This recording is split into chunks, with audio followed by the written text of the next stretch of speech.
Eh ben, bonjour à tous. On va continuer à étudier la presse de 1926. Pour être exact, la semaine 23 de 1926. Si vous avez suivi le premier stream ou si vous êtes allé sur YouTube voir le premier stream, vous avez pu voir plusieurs articles qu'on a regardés. On a regardé le Journal officiel du Soudan, qui nous apprenait pas grand-chose sur 1926, si ce n'est que c'était une source de documentation assez intéressante sur ce qui peut se passer au Soudan en 1926, mais c'était beaucoup des choses très officielles. On a vu le journal étudiant de Bordeaux, qui est un bimensuel de 1926, hyper intéressant avec un peu de poésie. C'est assez intéressant de se dire qu'à l'époque, tous les étudiants bordelais étaient des hommes. De toute manière générale, tous les gens qui faisaient des études supérieures étaient des hommes. Donc il y a beaucoup d'histoires de romance, d'histoires d'amour envers des femmes, des poèmes. Et puis il y avait un manifeste politique au milieu aussi qui était très intéressant sur la naissance de l'UNEF. L'UNEF c'est né en 1907 et du coup là on est en 1926, donc on est presque 20 ans après. Et un message politique sur comment est-ce que les étudiants peuvent s'unir pour lutter contre la vie chère.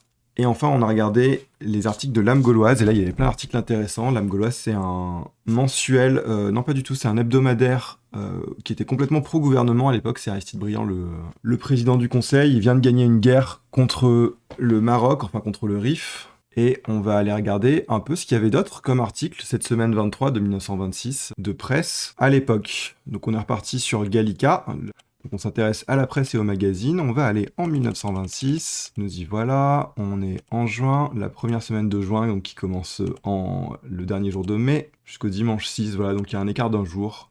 Ok, nous y revoilà.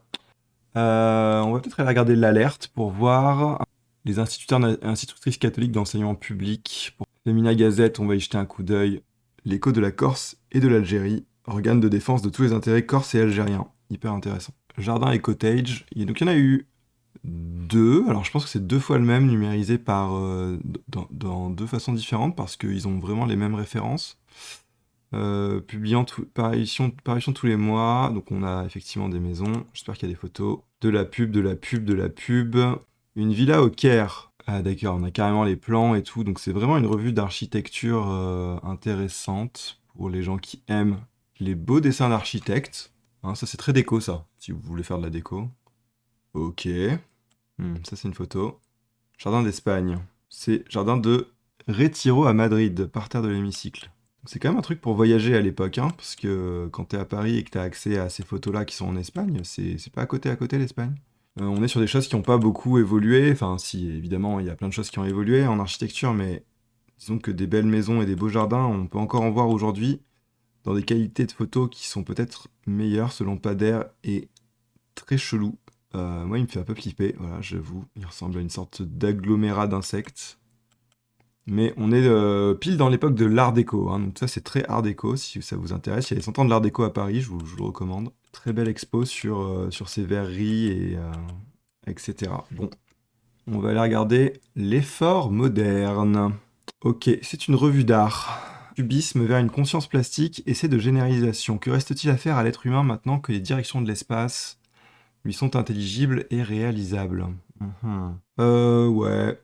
Bon, j'ai pas forcément envie de lire ça. Intéressant, cela dit. Albert Glaise. C'est un théoricien du cubisme, tout à fait. Albert Glaise. Est-ce qu'on peut voir des trucs qu'il a fait? Ah ouais, ok. Je capte. Je capte, c'est intéressant. Ah, ça, j'aime bien. Il y a des couleurs, je suis assez fan des couleurs de manière générale. Et c'est probablement lui, ça ressemble à un autoportrait, j'imagine. Ouais, l'autoportrait, il est terrifiant, hein. Ah ouais, les paysages, ils sont stylés. Ça, c'est hyper évident que c'est un paysage. Ah, trop bien. Et là, on est sur l'écho de la Corse et de l'Algérie. Pardon, ça me fait marrer. Les phrases d'accroche des journaux, c'est toujours super. Donc, l'écho de la Corse et des colonies. Le plus grand, le plus répandu et le mieux informé de tous les journaux corses. Organe officiel de l'UGC et des Amis de la Corse, l'Union Générale des Corses. Alors, ça parle de politique générale, et pas du tout de politique corse. Enfin, en tout cas, quand on lit le titre comme ça, les causes réelles de notre décadence politique, économique et financière. Il faut créer un grand parti français ayant pour objet immédiat la séparation de la finance et de la politique. Ça n'a pas l'air d'être complètement axé sur la politique de l'île de la Corse. Ça a même l'air d'être complètement un article qui porte sur le pays tout entier. En même temps qu'une tentative de conquête rapide et décisive, 1914 fut surtout, pour le vainqueur inassouvi de 1870 l'occasion de lancer à l'assaut de nos positions économiques, de nos finances et de notre crédit public. Les agents secrets, les puissances complices, installés sournoisement sur nos places, mêlés à tous les éléments de notre activité nationale et feignant d'y être assimilés. L'offensive allemande, brutalement déclenchée contre un peuple imbu de pacifisme, abhorrant la guerre et sans préparation militaire, créa l'occasion de la curée gigantesque à laquelle devait prendre part un monde de politiciens et de métèques, asservis aux volontés sur lesquelles nous avons déjà projeté la lumière. Cette fois, qui parle de 1914, toutes les précautions avaient été prises. Que l'Allemagne fût victorieuse ou qu'elle succomba, nous ne devions pas échapper à la destruction de notre richesse, à l'effondrement de notre crédit.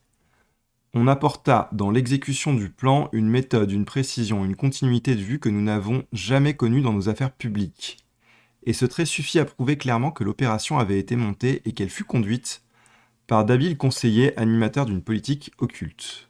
Nous avons vu à l'œuvre la multitude hétéroclite des aboyeurs, des mercantis, des trafiquants, des spéculateurs, recrutés dans toutes les parties du monde, sortis de tous les bas-fonds. Le terme mercanti, on l'a pas mal vu la dernière fois, donc c'est quand même vu qu'on loupe.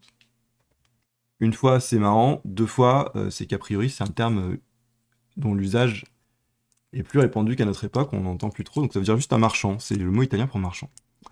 Pour exploiter notre patriotisme, pour vider plus sûrement nos caisses, ils rassemblèrent tous les moyens d'affaiblir et d'infecter le moral de la nation. Donc là, le journal, il accuse une sorte de deep state, on pourrait presque parler de deep state, c'est-à-dire une sorte de classe politique cachée, une politique occulte, les animateurs d'une politique occulte qui ont pour but de vider l'État, le peuple de son argent. Sous prétexte de panser nos affreuses blessures et de sécher nos larmes, en réalité pour nous empêcher de ressentir trop profondément la douleur qui nous eût régénérés, on s'est efforcé de nous verser l'oubli. La guerre peut avoir du moins la vertu d'affermir les courages, de purifier les âmes, de tremper les volontés. Anatole France lui-même, oracle pacifiste, a célébré ce bienfait du fléau. La souffrance ennoblit l'homme et rend un peuple digne d'une meilleure destinée, mais à condition qu'il la savoure amèrement et qu'il en dégage les leçons. C'est assez vénère comme paragraphe, c'est-à-dire donc c'est quelque chose qui vante les bienfaits d'un peuple qui souffre. En tout cas, s'il dit l'argument, c'est de dire que ça les soude dans la souffrance, pour peu que vraiment ce soit amer et qu'on prenne le temps d'en dégager des leçons. Or, les Français n'en ont pas eu le temps. On les a grisés de mots, on leur a prodigué les promesses comme à des êtres naïfs.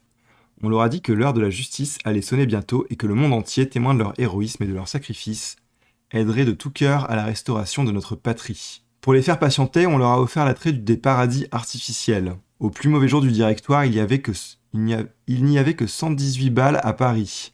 Le lendemain de la guerre, les dancing pullulèrent dans les quartiers pauvres comme dans les quartiers riches. Au son des musiques barbares, des femmes, des jeunes filles françaises se livrèrent aux danses épileptiques nouvellement importées.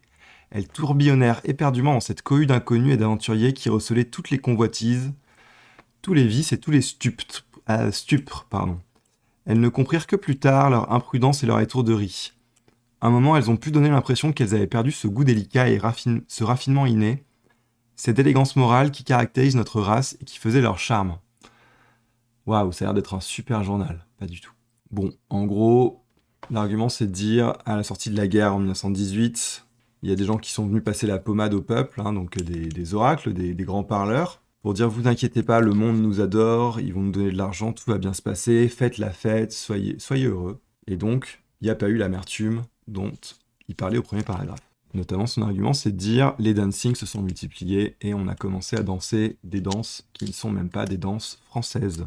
Donc, il y a une forme de nationalisme assez fort dans cet article. Ce qui est intéressant parce que c'est un journal corse. On a multiplié les lieux de plaisir, les bruyants alcazars, les boîtes à poison où l'on distille, où l'on vend, où l'on impose, tous les spectacles qui corrompent l'esprit et toutes les drogues qui dégradent le corps. On a cru, on croit encore qu'il faut afficher l'impudence pour paraître moderne, qu'il faut mener une vie trépidante et désordonnée pour être dans le train. Non, l'expression « dans le train », parce qu'aujourd'hui on dirait « in », ce qui est exactement le même sens. « In » en anglais, ça veut dire être dedans, être dans le train, faire partie du mouvement. Mais bon, apparemment, à l'époque, on pouvait dire être dans le train. Les gouvernants de la République, les gouvernants de la République ont manœuvré sans trêve la planche à billets pour satisfaire aux prodigalités de la débauche. La France est enrichie par la victoire, assurait le ministre Klotz, au moment où le maréchal Foch annonçait que, de la victoire, on aura fait sortir la banqueroute. C'est la richesse conçue par Monsieur Klotz, la richesse en papier-monnaie qui alimentait la kermesse où l'on a perdu de vue la banqueroute prédite par le maréchal Foch. Ok, donc le maréchal Foch avait raison, grand homme, Monsieur Klotz, peut-être lui. C'est lui. Donc c'est un rat de Sox, donc c'est un mec au gouvernement. 8 janvier 1868 à Paris, est mort le 15 juin 1930 dans la même ville. Journaliste, homme politique français, radical socialiste. C'est un juif alsacien, je pense que c'est assez important à l'époque, dans le contexte. Avocat à la Cour d'appel de Paris, pour populariser l'Alliance franco-russe de 1888, il fonde un journal. Ah oui, il a 20 ans, donc il est quand même... Il s'oppose à Maurice Barrès à propos du boulangisme. Donc, le boulangisme, c'est pas le fait de faire de la boulangerie. Hein. Journaliste au Voltaire, il devient rédacteur-chef du Voltaire. Ok, donc c'est quand même un homme de presse, donc c'est intéressant pour nous aussi. Élection législative à Paris, il marche pas. Donc il n'est pas du tout populaire, hein. Il a contre lui le fait d'être un nouveau venu, un Parisien, un Juif, dans le contexte difficile de l'affaire Dreyfus, évidemment. Donc il prend beaucoup d'antisémitisme contre lui. C'est pour ça que je vous disais que c'était intéressant de noter qu'il était juif. Ah, finalement, à la Somme, il est élu sous la bannière RADSOC, radical socialiste. Il a fait campagne pour l'impôt sur le revenu. Hein. C'était un sujet à l'époque. Est-ce qu'on ne pourrait pas mettre en place un impôt sur le revenu? Sachez qu'il existe. Et la retraite des vieux travailleurs. Pareil, sachez que maintenant, ça existe et ça s'appelle la retraite. Il est ensuite constamment réélu au premier tour, 1902, 1906, 1910, 1914, durant la Grande Guerre, ministre des Finances par Clémenceau. Donc en fait, à partir de 1902, il est complètement politicard. Il est élu à la tête de la liste de la concentration républicaine, avec le Lucien Lecointre, exclu de la SCFIO, et réélu une dernière fois en 1924, tout en étant hostile au cartel des gauches. Alors le cartel des gauches, on va aller lire ce que c'est le cartel des gauches, parce que c'est intéressant. Le cartel des gauches, mesdames et messieurs, c'est la NUPES. Le cartel des gauches est une coalition politique constituée par des partis politiques de gauche et qui remporte les élections législatives. Alors, c'est la NUPES qui a réussi. Face au bloc national, les radicaux sont emmenés par Édouard Herriot qui forme le gouvernement Herriot 1. Et donc, ils ont 327 sièges sur 581 à l'époque. Et en fait, ils vont des radicaux indépendants, du parti radical et radical socialiste. Donc radical socialiste, c'est là d'où vient notre monsieur Klotz, hein, auquel se joignent des socialistes indépendants et la SFIO qui correspond à notre parti socialiste. Hein, et les radicaux indépendants, ça dit pas tout à fait à l'UPES, parce qu'effectivement les communistes à l'époque sont dans l'opposition, mais on a un rapport aux communistes qui est quand même assez différent aujourd'hui de l'époque. Bon, voilà, c'est juste pour vous dire ça. Donc lui, c'était pas un mec qui était pour cette union de la gauche. Donc c'est un mec au gouvernement, je vous le rappelle, le gouvernement, on l'a vu la fois d'avant, et à l'époque est plutôt un gouvernement ni de droite ni de gauche, mais un peu de gauche. Donc personnalités issues un peu de la droite de la gauche et de la gauche de la droite, ils sont réunis. Une sorte de macronisme. Ok, bon, voilà, on a appris des trucs sur lui. Revenons à notre article. Les destructeurs de morale, les éteigneurs d'étoiles et les briseurs de croyances ont fait rage par la plume et par la parole, dans le journal, dans le livre, à toutes les tribunes, sur toutes les scènes, pour troubler notre intelligence et pour affoler nos nerfs. Le talent et l'érudition se sont mis au service de l'odieuse entreprise, de vrais écrivains, d'habiles dramaturges, de grands artistes, y ont prêté leur complicité. On a montré surtout à l'étranger qui nous épie, la jeune fille française courant les bouges et cherchant par système les pires aventures avant d'échouer dans le mariage comme dans un sanatorium. On nous a montré le mari français ramassant sa légitime compagne sur le trottoir ou dans les maisons hospitalières, et le père de famille français convoitant l'épouse de son fils mobilisé, et le général français vivant aux dépens des amants de sa femme, pendant que son fils, officier français, cambriole la caisse du régiment. On a discuté, commenté, justifié, exhibé au feu de la rampe devant des milliers de spectateurs des tares contre nature, autrefois réservés pour les cliniques. Les œuvres les plus sales ont trouvé leur piédestal dans les plus grands théâtres et la publicité leur a fabriqué des succès tapageurs. Donc très réac comme journal, comme article en tout cas, voilà, c'est très très réac. La débauche, on peut pas voir ça. De ce que je comprends, c'est pendant la guerre, quoi. En fait, pendant la guerre, ils sont en train de nous expliquer que les journaux, les livres, les théâtres ont montré aux gens des histoires contre la morale. Voilà. Ensuite, les auteurs mêmes et les auxiliaires de la vilissante besogne ont prêché partout contre la France. Ils ont montré la société française sous l'aspect le plus méprisable et le plus faux. Ils ont tenté de nous déshonorer pendant que leurs maîtres s'occupaient à nous dépouiller. Les maîtres dont ils parlent, du coup, c'est notre ennemi, c'est la finance. C'est l'ennemi de François Hollande aussi. Pendant que les Français déployaient sur les fronts de bataille une vaillance héroïque pour défendre et pour libérer leur territoire, pendant que nos plus riches départements devenaient un immense charnier, les besoins de la défense fournissaient un prétexte facile pour établir à l'arrière le temple de la spéculation. La France foulée par les armées était la plus grande nécropole du monde, et la France envahie par les spectateurs la plus grande maison de jeu. Mais les clés du tripot n'étaient pas entre nos mains. C'est en gras, les clés du tripot n'étaient pas entre nos mains. Donc on exploite la France comme un endroit de débauche, et ce n'est pas nous, Français, qui avons les clés du tripot. L'exploitation commença cyniquement. Elle n'allait pas rencontrer d'obstacles. Sous les yeux de nos gouvernements inertes, les éléments hostiles se coalisèrent, ils s'unissaient d'instinct. Lorsqu'ils n'y étaient pas directement provoqués, ils se gorgeaient sous l'égide et sous le contrôle des Blechschnauder modernes qui drainaient notre or par 1000 canaux en assurant l'impunité aux pillards comme aux traîtres. Je sais pas ce que ça veut dire un Blechschnauder, banquier prussien de confession juive, donc on est en plus aussi, je pense, dans une vibe antisémite sur ce journal, hein, donc c'est super, vraiment, c'est chouette. Donc Blaise Schroeder, c'est le pendant de Rothschild en Europe. Donc c'est la finance, les grandes banques, les fortunes acquises d'un tour de main dans les conditions les plus scandaleuses par des fournisseurs, des intermédiaires et des traitants de rencontres loin d'aspirer le mépris ou de présager des châtiments, ne firent qu'exciter l'émulation. Les plus timides écumeurs firent cortège aux plus grands rapaces et bientôt s'engloutirent dans de vastes réceptacles bien clos, bien gardés loin de nos frontières, les restes de ce qui avait été l'épargne et la fortune française. Cependant, l'Allemagne, ayant attaqué une république dont elle contrôlait les aspirations pacifiques, comme elle avait attaqué jadis l'Empire en fabriquant à Ems le prétexte de l'agression, manqua ses buts de guerre. Des erreurs singulières devaient la conduire, après 54 mois de lutte, lorsqu'elle eut épuisé toutes les ressources de son génie inventif à l'armistice du 11 novembre 1918. Elle mit bas les armes quand elle comprit que son territoire pouvait être exposé au traitement qu'elle avait infligé aux nôtres. Dès qu'on connut son intention d'arrêter le conflit, toutes les influences qui n'avaient cessé de travailler en sa faveur se concertèrent pour la soustraire à ses responsabilités. Il ne fut pas permis aux armées françaises d'entrer, conformément aux lois de la guerre, sur le sol ennemi pour exiger des réparations immédiates, pour dicter notre paix. Le commandement militaire avait donné à l'Allemagne un délai d'1 heure pour signer l'armistice aux conditions fixées par lui. Le pouvoir civil, bridé comme toujours et manœuvré par les maîtres occultes, s'abstint d'imposer ces conditions de paix dans un délai strictement limité. On perdit des semaines, des mois, des années pour le règlement des comptes avec nos ennemis, avec nos alliés. Et c'est ainsi que furent sacrifiés tous les fruits de notre victoire, c'est ainsi que nous laissâmes à nos alliés le temps de prendre des positions et des dispositions qu'ils pouvaient croire plus favorables à leur avenir politique, à leur sécurité économique et financière, mais qui n'étaient plus compatibles avec l'intérêt français. Depuis, tous les événements, sans exception, heureux ou malheureux, qui se sont déroulés à l'intérieur ou à l'extérieur ont été invariablement exploités contre la France.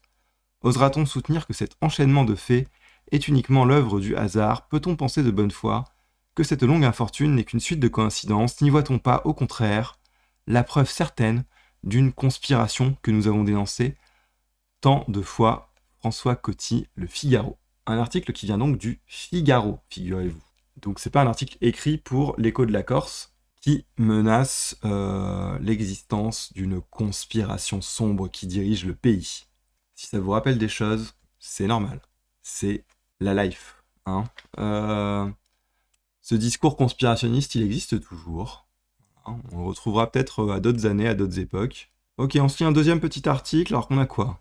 Amour des Corses pour la France. Bien que la Corse ait été oubliée par tous les gouvernements français. Les Corses aiment tellement la France qu'ils ne peuvent tenir rigueur à ses gouvernants anti-corses. Aussi, le moindre danger qui la menace fait lever tous les Corses prêts à se sacrifier pour elle. Donc rappelez-le, on est 12 ans après 1914, 8 ans après la fin de la guerre qui est en 1918. Et donc ça parle de ça. Pendant la monstrueuse guerre de la barbarie contre la civilisation, tous les Corses se sont distingués d'une façon toute particulière en faveur de la France, avant-garde des droits de l'homme et du citoyen. Aujourd'hui, la France, se trouvant dans une situation critique par l'incapacité, l'ignorance, le manque de volonté et d'énergie de ceux qui la gouvernent depuis plusieurs années, les Corses, même ceux qui sont établis à l'étranger, courent à son secours. Or, comme il est de notre devoir de signaler ici le dévouement de nos compatriotes pour la patrie et le progrès, nous publions ci-après le louable effort de notre compatriote M. Toussaint Caneri, ancien député de la nation française, que nous relevons dans la presse égyptienne. Projet soumis au président du Conseil, donc le mec qui dirige le pays. Monsieur le Président, veuillez me permettre de soumettre à votre haute appréciation les suggestions suivantes. L'état des finances françaises est devenu le point de mire qui fixe l'attention de tous les citoyens en même temps qu'il sollicite toutes les bonnes volontés. Rappel, en 1926, la France est dans une crise économique. À l'exemple de l'Italie, pourrait-on obtenir que 5 millions de Français souscrivent au profit de la nation une livre sterling or par mois ou 12 livres par an pendant une période de 15 années. Cela procurerait au Trésor 5 millions de livres par an. L'Italie, à l'époque, le mec qui dirige s'appelle Roberto Mussolini, c'est un fasciste. Voilà. Je sais pas comment le dire autrement, c'est le nom de son parti, le parti fasciste. C'est de là d'où vient le mot. Si une souscription s'ouvrait en France et chez les Français établis à l'étranger, je considérerais comme un devoir l'obligation de m'inscrire pour 12 livres sterling par an. Et pour une période de 15 années, assuré de trouver un nombre considérable d'adhérents parmi mes compatriotes installés en Égypte. Monsieur Toussaint Caneri a reçu une lettre du président qui lui répond. Et ça, c'est très rare. Enfin, à l'époque, je sais pas si c'est très rare, mais nous, en tout cas, on n'est pas du tout habitué à ce que Macron, quand on l'interpelle pour lui dire moi, je pense qu'on devrait faire ça. C'est rare que Macron y réponde en disant ouais, vous avez raison, on devrait faire ça. Cela dit, ça arrive à un endroit, aux questions d'actualité à l'Assemblée, où les ministres répondent effectivement aux élus de l'Assemblée nationale. Monsieur, par lettre en date du 25 décembre dernier, vous avez bien voulu me soumettre un projet de contribution volontaire destiné à alimenter une caisse d'amortissement de la dette. Vous me faisiez connaître en même temps qu'au cas où une souscription s'ouvrirait en France ou à l'étranger pour cet objet, vous considéreriez comme un devoir de vous inscrire pour 12 livres sterling par an pendant 15 ans. J'ai l'honneur de vous accuser à la réception de votre communication que je transmets à monsieur le ministre des Finances. J'ai hautement apprécié le sentiment de patriotisme éclairé que vous a dicté votre proposition et je tiens à vous remercier particulièrement. Agréez, messieurs, les assurances d'une ma considération distingué pour le président du Conseil, entre parenthèses, ministre des Affaires étrangères, signé Laroche. Donc c'est le ministre des Affaires étrangères qui a répondu. À ce moment-là, on l'a lu dans l'âme gauloise, le gouvernement a mis en place un système de contribution volontaire, et la contribution volontaire, c'est si tu as envie, tu peux payer un impôt volontairement, tu donnes de l'argent à l'État, c'est gratos et tu le fais sur ton bon vouloir. La contrepartie, c'est que tu es publié au journal officiel. Jean-Pierre a donné 50 balles à la France, gratos, sans arrière-pensée, si ce n'est de nous aider à combler la dette. Alors, j'avais pas prévu de dire un autre article, mais en fait, ça m'intéresse, parce que, figurez-vous que j'étais en Corse l'an dernier et que je lisais la presse quotidienne régionale, et que c'est un sujet récurrent en Corse, le tourisme en Corse. Ah, voilà, la présence de tourisme. Mais c'est vrai que le terme colonie de vacances, il est quand même assez particulier, parce qu'il y a vraiment cette idée de colonisateur pour les vacances. Alors on le lit, c'est parti. La Corse et les colonies de vacances. J'ai voulu profiter de mes vacances de Pâques pour me rendre compte de visu de la situation de la Corse au point de vue des colonies scolaires. Il y a là une véritable source de santé à exploiter et qui rendrait d'immenses services et aux enfants et au pays. J'écrivais au docteur Madoff le résumé de mes impressions. Situation merveilleuse, soleil, air, repos, tout ce qui convient à l'enfance pour faire les cures que vous préconisez. À Ajaccio, Corté, aux environs de Bastia, dans le Cap Corse, il existe d'anciens couvents désaffectés, des établissements qui pourraient être utilisés très facilement, des maires, des docteurs, des instituteurs, des prêtres auxquels j'ai exposé le but que nous poursuivions, collaboreraient volontiers à cette régénération de l'enfance par le climat de la Corse. L'idée prend donc corps. Il faut nous grouper autour du docteur Madoff pour réaliser enfin cette œuvre d'importance pour la santé publique. Colomban, secrétaire général de la Fédération des colonies scolaires de France. Alors je trouve que ce journal, il est plutôt pro-France, pro-nation française, pro-intégration de la Corse à la France, donc pas trop un journal indépendant. Allez, on passe à... Ah, lui, c'est un gros morceau. L'Alerte. Alors, c'est un journal plutôt contestataire, l'Alerte, mais on va lire un peu des choses dessus. Publié le 6 juin, donc c'est le dimanche. Pour faire le bien, hâtons-nous, ne remettons jamais à demain. C'est un bimensuel. La rue qui s'appelle Demain conduit à la place jamais. L'Alerte, journal indépendant, politique, littéraire, artistique et commercial. Donc déjà, ici, vous voyez un témoignage du maréchal Pétain. Bon, en 1926, le maréchal Pétain, c'est un héros de guerre. Hein. Alors ça, c'est marrant. À la curée. La vie n'est pas, paraît-il, assez dure aux petits, il faut la rendre encore plus impossible. Comme je vous le disais, la France traverse une crise économique et ça se ressent vraiment dans le pouvoir d'achat des Français. Il faut la rendre encore plus impossible, aussi en fait d'économie et de redressement du franc. Messieurs les députés ont-ils décidé de discuter mardi l'augmentation à 42 000 francs de leur gage, c'est tout simplement honteux et répugnant. C'est la merde, et qu'est-ce qu'ils font les députés? Ils augmentent leur rémunération. Alors, ok, donc, ça c'est intéressant. L'épatant. À l'épatant, on dit que le cercle de l'épatant, donnant sur l'avenue Gabriel, et avec vue sur la place de la Concorde et les Champs-Élysées, va être exproprié pour faire place à un palace quelconque. Sans espérer d'avoir jamais à franchir, autrement que pour quelque accueillante exposition de peinture, le seuil de l'épatant, le promeneur a toujours constaté sans déplaisir que des Français bien cotés jouissent de cette demeure historique et charmante. C'est sans agrément que l'on verra des inconnus de nationalité et de qualités diverses venant moyennant livres et dollars s'installer ou s'asseyer, des gens de chez nous. L'épatant, c'est d'en arriver là. Un rouleau compresseur est en train de niveler notre ancien Paris, sifflant sur son passage si nous ne pouvons faire davantage. Donc 1926 déjà, on a une critique de l'acquisition immobilière par des puissances étrangères de Paris. Et déjà à l'époque, on était là en mode c'est pas cool ces puissances étrangères qui achètent Paris, parce que ce sera pas Paris aux Parisiens, ce sera Paris pour des touristes. Et on n'aime pas les touristes parce que c'est pas des Français bien de chez nous. Voilà, c'est ce que dit le journal. Ce ne sont pas mes propos, évidemment. À Genève, donc ça parle de la Société des Nations, c'est intéressant. La Société des Nations, ce qui est le prédécesseur de l'ONU, l'Organisation des Nations Unies. La question des sièges revient lundi devant le Conseil de la Société des Nations. Monsieur Briand participerait à la nouvelle discussion. On considère comme probable à Genève que Monsieur Briand prendra part aux travaux du Conseil de la Société des Nations qui se réunira le 7 juin. Ah donc ça, on va en entendre parler à Bâle la semaine prochaine. Le président du Conseil serait dimanche à Genève. Parmi les sujets de discussion qui figurent au programme de cette session revient notamment la question de la réorganisation du Conseil. Les collègues de Monsieur Briand auront à statuer sur les conclusions adoptées par la commission d'examen qui a siégé dans la première quinzaine de mai. On peut prévoir que vraisemblablement les débats seront agités, la solution proposée n'agréant pas à toutes les nations représentées au Conseil, notamment au Brésil et à l'Espagne. Au comité militaire du désarmement, la définition des effectifs limitables. Le comité militaire de la commission préparatoire du désarmement qui siège en permanence à Genève a discuté pendant 10 journées la première question qui lui était soumise et qui a trait à la définition des effectifs du temps de paix qui pourrait être éventuellement limité. Donc l'idée de mettre un quota, une limite aux effectifs militaires en temps de paix. Les représentants des États-Unis, de l'Angleterre et de l'Allemagne entendaient que la limitation porta sur les effectifs du temps de paix, mobilisés ou mobilisables.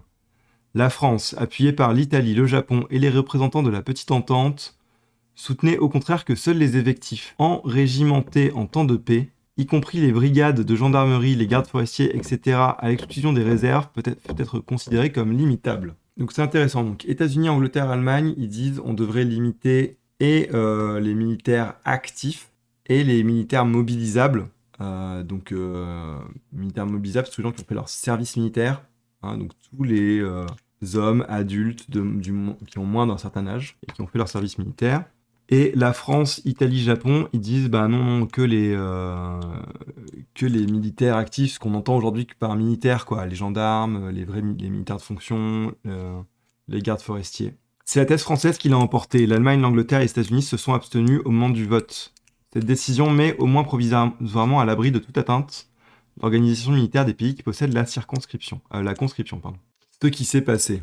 Nombre de nos correspondants, et particulièrement d'acheteurs au numéro, nous font part du plaisir qu'ils éprouvaient à voir cette revue de la semaine transformée en revue de la quinzaine. Nous nous faisons donc un plaisir de façon si pressante et dorénavant, ce seront donc tous les événements de la quinzaine écoulée que nous passerons en revue, sous la forme qui a eu le don de tant intéresser nos si fidèles amis et lecteurs. Dans celui de nos numéros qui paraît le samedi, nous avions consacré jusqu'ici une rubrique spéciale aux divers événements qui s'étaient déroulés, un peu partout au cours de la semaine finissante.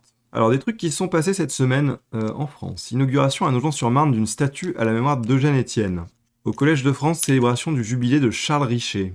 Ouverture à Clermont-Ferrand d'un congrès socialiste où se débitent les pires niaiseries et où en particulier monsieur Paul Boncourt, parce qu'il est poli, patriote et plein de talent, est violemment pris à partie. Vous voyez, donc c'est plutôt un journal de droite et ils n'aiment pas du tout les socialistes, je vous le dis. En Pologne, l'élection du nouveau président, qui sera vraisemblablement le maréchal Pilsudski, est fixée au 31 mai.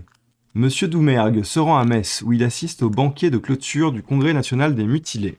Le président de la République y prononce un discours d'hommage à nos armées d'union et de concorde qui vraisemblablement ne fera pas la joie des antipatriotes et des francs-maçons, d'autant qu'au cours de sa visite à Metz, monsieur Doumergue avait tenu à aller à la cathédrale y déposer solennellement une palme sur la tombe du grand prélat, monseigneur Dupont des Loges.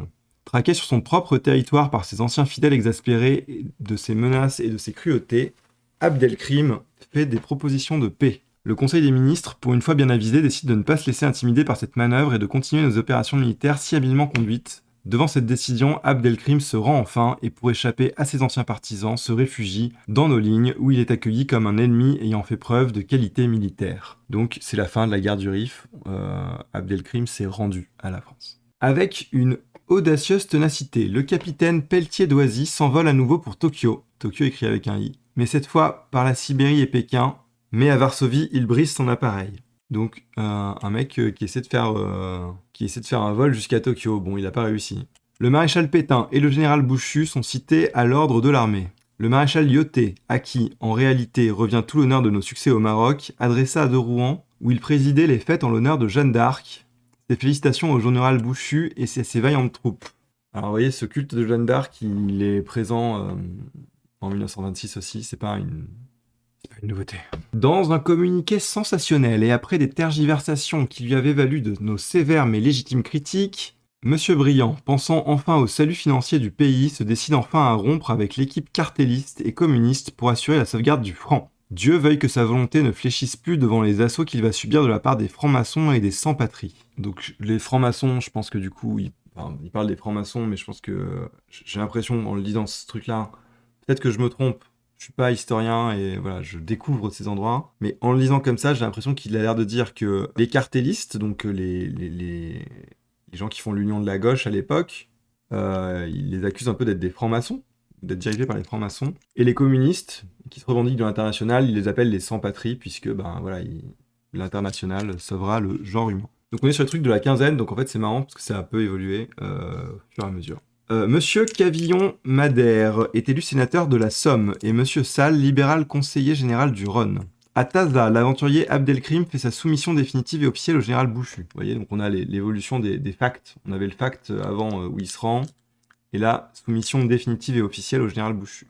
Maréchal Pilsudski est élu président de la République en Pologne. On en entendait parler justement un peu avant qu'il pouvait être élu. Il a été élu. Arguant de ses goûts d'indépendance et du travail, refuse ce poste d'honneur. Ah, donc le maréchal Pilsudski, il est élu président de la Pologne, de la République en Pologne, mais finalement il dit « Ouais, j'ai pas envie de le faire ». Et c'est monsieur Mościcki qui est élu à sa place. Ok, intéressant. À Paris, célébration à l'Arc de Triomphe et au cimetière de Suresnes du Memorial Day américain. En Portugal, la dictature triomphe. Heureux pays. Le président de la République portugaise, monsieur Machado, est contraint de donner sa démission. J'arrive pas à savoir si heureux pays, j'arrive pas à savoir si c'est ironique ou pas. En tout cas, le président de la République donne sa démission au Portugal et le pays sombre dans la dictature. Séance sensationnelle à la Chambre où Monsieur Briand, grâce à sa franchise et sa netteté à rompre avec la clique cartéliste, obtient 168 voix de majorité. Mort du Monseigneur Guilbert, évêque de Fréjus, Monseigneur Dubois, archevêque de Paris, est promu commandeur de la Légion d'honneur comme réparation à la sottise commise dernièrement à son égard par le ministre Lamoureux. Inauguration 56 boulevard Malesherbes de la nouvelle mairie du 8e arrondissement de Paris par le président de la République, Monsieur Guillaumin. Le distingué président du conseil municipal y prononce un ravissant et très applaudi discours. Par le temps effroyable qui sévit en France, un avion français faisant le service du Bourget à Londres tombe à pic dans la Manche. Le pilote, seul voyageur à bord, se noie. Le Sénat américain... c'est tragique, hein. Voilà. Je me rends compte qu'on n'a pas trop d'infos de météo. Aujourd'hui, dans les journaux, on a beaucoup d'infos météo. Et on n'a pas trop dans ces journaux-là. Le Sénat américain vote l'accord Béranger pour le règlement de la dette française. Règlement si avantageux pour les États-Unis, mais si plein d'années pour nous. Ils sont pas trop pour. Hans Bansard, condamné en 1923 par contumace pour intelligence avec l'ennemi à la déportation dans une enceinte fortifiée, comparé devant le jury de la Seine. Départ de Monsieur Briand pour la conférence de Genève et de Monseigneur Dubois pour le congrès eucharistique de Chicago. Le chapeau du petit caporal est vendu 43 000 francs à l'hôtel des ventes. C'est qui le petit caporal ? Ah, mais en fait, du coup, est-ce qu'on parle juste du chapeau de... je pense qu'on parle juste du chapeau de Napoléon. Voilà. Chapeau du petit caporal, j'imagine que le petit caporal c'est Napoléon et que son chapeau s'est vendu 43 000 francs. Ok, merci l'alerte. Bon, en fait, c'était plus intéressant que ce que je pensais. Qu'est-ce qu'on a d'autre dans les pages ? Après et entre les repas, pastilles, Vichy, hygiène de la bouche et de l'estomac. Ne se vendent qu'en boîte scellée, toute pharmacie, exigée marque, Vichy, État. Intéressant, donc ça parle d'une potentielle alliance ou guerre en Allemagne. Nous, on connaît, nous, on a été spoilé parce que le bouquin est sorti après, hein, donc on sait ce qui se passe, donc on sait qu'il y aura à nouveau une guerre avec l'Allemagne dans 13 ans, mais c'est intéressant de se dire qu'en 1926, est-ce qu'ils avaient la prescience de ça ou pas du tout ? Une alliance franco-allemande rendrait toute guerre impossible. Le journal de 8 heures de Berlin publie une interview du général Hoffmann à propos de la conférence de désarmement, dont on parlait avant. Personnellement, déclare le général, j'estime que la suppression de la guerre est impossible. Demandez à un général est-ce qu'il pense que la suppression de la guerre est possible, il vous répondra non. Hein. Demandez à un marteau est-ce que la suppression des clous est possible, il vous dira bah Je vois pas un monde sans clous. Ça n'existe pas. Je ne vois que 2 causes qui pourraient amener le désarmement. Premièrement, il peut arriver un moment où les peuples ne pourront plus supporter les frais des armements. C'est un vrai argument pour le désarmement, de se dire ça coûte très cher d'entretenir une armée. Deuxièmement, un désarmement serait possible si une alliance était conclue entre la France et l'Allemagne. Si ces 2 puissances s'unissaient, il ne serait possible à aucune autre puissance de déchaîner la guerre en Europe. Intéressant. Je crois que c'est un peu toute la construction franco-allemande, de se dire, ok, si la France et l'Allemagne s'unissent, il n'existe rien en Europe de suffisamment puissant pour créer une guerre. Cela étant dit, c'est marrant parce qu'ils mettent cet article juste avant, hasard éditorial, un titre qui dit « Comment l'Allemagne se prépare une puissante flotte aérienne ». Donc, pas trop dans une optique de désarmement. La revue publicaine berlinoise Die Weltbund publie, je sais pas du tout si je parle bien allemand, vous me le direz dans les commentaires, publie un remarquable article dont voici la conclusion textuelle. Il est particulièrement intéressant de signaler le rôle que joue à nouveau le constructeur d'aéroplanes hollandais Fokker qui, du fait des incontestables services qu'il a rendus à l'Allemagne pendant la guerre, jouit encore d'une très grande influence auprès des militaires de l'Office impérial de l'air. Les appareils que Fokker fournit à l'Allemagne pour le trafic commercial aérien sont également construits en Hollande, avec très peu de modifications comme avions de guerre pour le compte d'autres États étrangers. Or, on raconte dans les milieux aéronautiques allemands bien informés qu'il existerait, entre le gouvernement allemand et Fokker, des contrats de livraison de guerre, d'après lesquels Fokker, dès la déclaration d'une guerre, et après avoir terminé tous les préparatifs nécessaires à la construction d'avions en grande série, préparatifs qu'il exécute d'ores et déjà aux frais du gouvernement allemand, devrait venir s'installer immédiatement en Allemagne pour y réaliser la construction d'avions en série à raison de 20 à 30 appareils par jour pour commencer. 20 à 30 appareils par jour, ça me paraît énorme. Est-ce là la vérité? N'est-ce là qu'un bruit? Il est grand temps que le Reichstag s'occupe de cette affaire et force le gouvernement à donner des explications. Donc a priori, l'Allemagne achète plein d'avions civils à Fokker et l'article a l'air de dire, enfin c'est un article allemand qui dit bon, ces avions civils en fait si on les modifie un tout petit peu et Fokker le fait, ça peut être des avions de guerre puisqu'il les vend comme avions de guerre aussi par ailleurs. Peugeot, 4 freins, 4 vitesses, les 10 chevaux, 4 places, les 11 chevaux, 6 places. Ça fait rêver. Aspirateur de poussière Thomson, ça fait rêver ça aussi. Regardez, il y a un chat. Bonjour le chat. Et la prise électrique ressemble à un symbole euro. 12 mois de crédit chez tous les revendeurs. Donc cette histoire d'acheter des trucs, des produits électroniques à crédit, payés en 12 fois sans frais, ça existait déjà à l'époque. Le Solex, lame du moteur, le carburateur, Eurodonal nettoie le rein, la Renault, Hutchinson. Donc c'est vraiment l'essor de la voiture, il y a vraiment beaucoup de pubs de voitures, accumulateur d'allumage. Laissez donc ce monteur gonfler vos pneus avec le gonfleur Kirby Smith. Voilà. La meilleure huile pour tout moteur. Ouais. C'est vraiment le truc, la pub qui marche à l'époque. Gibbs et ses produits, savon pour la barbe, savon dentifrice, eau de Gibbs, brosse à dents, incroyable. Dunlop, la plus grande production de bandages pleins. Des instituteurs et institutrices catholiques de l'enseignement public. Alors, il y a 1, 2, 3, 4, 5, 6, 7 articles, 8 articles. Voilà, la partie notes sociales. La cité collectiviste. C'est intéressant. Le matérialisme historique, inventé par Karl Marx, ne justifie pas ces 2 affirmations capitales. La primauté des conditions économiques dans l'évolution des sociétés, l'avènement fatal du collectivisme comme terme dernier et parfait de cette évolution. Ok, donc ils disent, les 2 trucs qu'avance Karl Marx, c'est pas justifié, quoi. Alors, le procès du capitalisme. Nous avons dit pourquoi l'élément spirituel est prépondérant, il domine toute l'histoire de l'homme, même son histoire économique. Il nous faut voir de plus près quel serait le régime collectiviste et s'il remédierait en effet aux abus qu'il dénonce dans le régime capitaliste actuel. Donc trop marrant, les cathos, donc un journal catholique qui dit ok, essayons de répondre au marxisme avec des arguments catholiques. Le procès du capitalisme. Le procès du capitalisme se réduit à 2 accusations. 1, il est anarchique. 2, il est injuste. Anarchique d'abord, parce que la production et l'échange souffrent également d'un manque de direction et de coordination pour le plus grand mal de la société. Et donc en fait, effectivement, c'est de se dire, les efforts, le capital cherche le profit et pas le bien de l'homme. Voilà, on peut le dire comme ça. Livré à la cupidité des exploiteurs ou à la folie des incompétents, la production amène tour à tour une surabondance ou une pénurie des produits. Ainsi, pour utiliser au maximum leur outillage, la plupart des industriels produisent sans compter. Par contre, beaucoup d'agriculteurs, parce qu'ils y trouvent leur avantage personnel, destinent à l'élevage d'immenses étendues de terre dont la société aurait besoin pour la culture du blé. Les uns et les autres se désintéressent complètement des nécessités sociales. D'accord, donc ça c'est une critique encore du caractère anarchique du capitalisme. C'est intéressant le propos sur l'agriculture qui met de plus en plus de place pour l'élevage au lieu du blé, parce que peut-être que c'est plus rentable d'avoir des bêtes que d'avoir du blé, et donc voilà, élevage. Enfin, je veux dire, cette idée que l'élevage est plus rentable va conduire à des notions d'élevage intensif. Enfin, voilà, là-dedans, il y a les germes de critique du capitalisme qu'on fait aujourd'hui. Donc c'est intéressant de se dire, ok, cette critique faite à ce moment-là, elle va porter ses fruits quand même. Voilà. Petit 2, le régime économique actuel est fondé sur une injustice criante. Le capitalisme est l'iniquité fondamentale. Le grand dictionnaire socialiste le définit ainsi. Régime économique dont la caractéristique essentielle est de déposséder les travailleurs des instruments de production qu'ils mettent en œuvre, des richesses qu'ils créent et de les asservir à sa puissance. Remarquez-le bien, les mots propriétaire et capitaliste ne sont pas synonymes.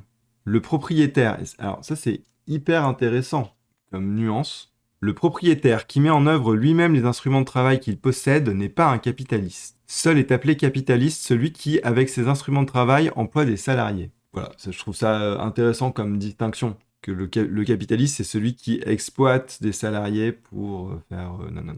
Cela étant dit, un monde où tout le monde serait un peu son propre entrepreneur et posséderait ses propres moyens de production, il y a quand même des tensions économiques qui en fait permettent le capitalisme, quoi. Enfin, c'est plus compliqué que ça. Vous pouvez être auto-entrepreneur, avoir votre propre boîte, être indépendant finalement, mais en fait, vous avez un seul employeur et dans ce cas-là, c'est comme si vous étiez salarié de cette personne, mais vous n'avez même pas tous les avantages qui sont liés au salariat, mais vous êtes quand même dans une dépendance financière vis-à-vis de cette personne et donc voilà, vous êtes dans une relation de vassalitude, ouais, vous avez compris, vous êtes hyper intelligent. Qui dit capital dit propriété mise en valeur par des salariés produisant des marchandises et rapportant des profits aux propriétaires. L'idée de profit sans travail est collée au mot capital comme une robe de Nessus. Paul Lafargue, La propriété. Ici, on aime la culture, robe de Nessus, je ne sais pas ce que ça veut dire. La tunique de Nessus est un vêtement offert par Déjanire à Héraclès, préalablement imprégné du sang du centaure Nessus. Blessé mortellement par Héraclès, Nessus, pour se venger, a fait croire que son sang est un puissant filtre d'amour. Lorsque le héros revêt la tunique, celui-ci adhère à sa peau en occasionnant de mortelles brûlures. Le poison violent se répand dans tout son corps avec la rapidité de l'éclair. Longtemps, Héraclès se retient de gémir, mais bientôt, malgré son courage, la douleur est trop forte. Le Héta et ses forêts retentissent de ses cris. Héraclès veut arracher la tunique, mais elle est collée à sa peau, et quand malgré tout le tissu est emporté, il emmène avec lui des lambeaux de chair, le sang coule et un sang, nanana. Héraclès se tourne alors vers le ciel et implore Héra, son ennemi. Elle a eu ce qu'elle veut, qu'elle fasse à présent preuve de compassion. Qu'elle lui ôte la vie, cette vie qui lui est odieuse, cette vie qui ne lui a été donnée que pour l'effort. C'est là-dedans la critique de Robe de Nessus, en fait, ok. Héraclès bat le centaure Nessus, qui est une mission qu'on lui donne. C'est son travail, hein, Héraclès fait son travail. En récompense, il obtient la tunique de Nessus qui en fait ne fait que le brûler et l'empoisonner. C'est ça la métaphore. L'idée de profit sans travail est collée au mot capital comme une robe de Nessus. C'est dans ce profit sans travail que les marxistes dénoncent l'injustice du capitalisme. Toute la valeur d'un objet vient du travail incorporé. Par suite, les travailleurs qui ont collaboré à divers titres, ouvriers, ingénieurs, directeurs, etc., devraient se répartir entre eux l'intégrité de la valeur du produit. Or, on en retient une large part pour le capital qui, lui, n'a pas travaillé. L'actionnaire oisif procure de l'argent et, sans qu'il en ait à se donner la moindre peine, il touche de gros bénéfices. Autant de voler sur les travailleurs, de bénéfices volés sur les travailleurs. On comprend cet argument, hein. Et parce que l'industrie, pour prospérer, a besoin de capitaux toujours plus abondants, elle sollicite les apports par des revenus toujours plus larges. Les capitalistes de plus en plus favorisés concentrent en un petit nombre de mains la fortune publique. Leur puissance accrue les rend véritablement maîtres du travail. Ils possèdent terres, usines, moyens de transport, tous les instruments de production et d'échange. Le salarié n'a que ses bras, il n'est libre qu'en théorie. Pressé par le besoin, il sera bien forcé de se soumettre aux conditions de l'employeur, qui, bien pourvu, peut facilement attendre. Ainsi est faussée par le capitalisme la justice du contrat de travail. Enfin, effectivement, donc, malgré le contrat de travail, il n'y a pas de pied d'égalité entre l'employeur et l'employé. Enfin, la misère des salariés les dresse en concurrence les uns contre les autres et augmente leur asservissement. C'est tout à fait vrai. Donc la critique, donc là, j'ai pas encore très bien saisi si ce journal, le Bulletin national des instituteurs et institutrices catholiques d'enseignement public, expose juste l'argument marxiste. Est-ce qu'il le valide ou est-ce qu'il va le critiquer après? On va bien voir. En tout cas, pour l'instant, il expose l'argument marxiste. Je sais pas s'il le fait sien, mais je pense que quand vous l'exposez avec autant de longueur, vous le faites un peu vôtre. Par ailleurs, le régime actuel du travail ne stimule pas du tout l'activité du salarié. La crainte n'a presque plus de prise sur lui car, par l'association, il commence à se sentir fort et invincible. Le devoir ici est une chimère. Comment serait-on obligé de travailler en conscience pour le bénéfice de capitalistes qui ne travaillent pas ? L'intérêt lui-même est sans action. Que l'on travaille peu ou beaucoup, mal ou bien, le salaire est toujours le même ou peu s'en faut. Donc il n'y a pas d'intéressement. Les échanges se font dans les mêmes conditions déplorables, sinon pire. Deuxième critique des injustices. Que voyons-nous ?